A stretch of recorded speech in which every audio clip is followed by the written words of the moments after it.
ito ang dapat nating abangan sa FTJ's Batang Quiapo. Pwede naman raw ito kausapin ng maayos, sagot ni Santino na hindi raw siya maiintindihan dahil hindi raw nito alam ang pinagdadaanan niya. Kumapit raw siya sa patalim para mabago raw ang buhay niya, tapos nanakawin lang raw nila ang perang pinag-ipunan niya. Mga hayop raw ang mga ito.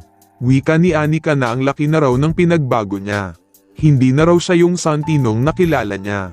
Sabay umalis na itong si Anika. Wika ni Santino na lahat raw ng taong mahalaga sa kanya tinalikuran na raw siya. Wala na raw talaga siyang kakampi. Mag-isa na lang raw talaga siya sa buhay. Sa kabilang banda patungo na nga sila tanggol sa bahay nila. Nakita nito ang isang kalugar niya. Tanan nito na ano raw nangyari kay Lolo Noy. Wika naman ng lalaki, napatay na raw ang Lolo Noy niya. Pinagsasaksak raw ito ni Lena. Wika ni Tanggol na hayop raw na Lena na yun. Pati raw si Lolo Noy niya dinamay. Nasaan raw ang tatay niya?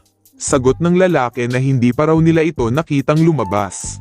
Sigurado raw nandun pa ito sa bahay nila. Wika ni Enteng easy lang raw ito, alam raw niya ang nararamdaman niya. Pero baka kung ano raw magawa niya kay Mang Rigor, hindi raw sila makakasama at baka makita pa raw sila ng tatay niya, hulihin pa raw sila. Basta pag kailangan raw sila, darating sila dun. Wika rin ni Madonna na alam raw nila na mainit ang ulo niya pero wag raw ito padalos-dalos. Baka mamaya raw kung ano mangyari sa kanya. Pero galit pa rin nagtungo si Tanggol sa kanila. Wika ni Enteng sigurado raw malaking away raw ito.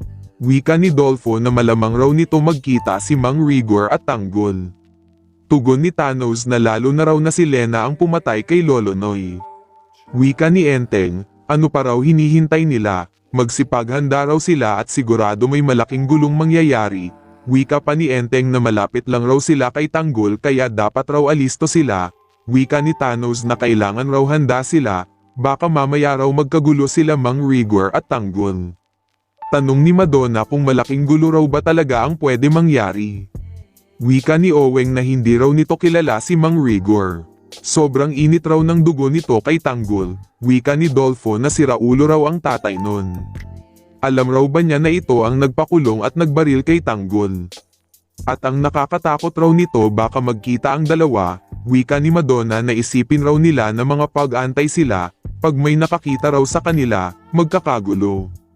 At alam raw ni Tanggol ang ginagawa nito, kapag pumunta raw sila ng burol, dudumugin ito ng mga pulis, makikita pa raw sila ng tatay ni Tanggol, matitiklo raw sila niyan.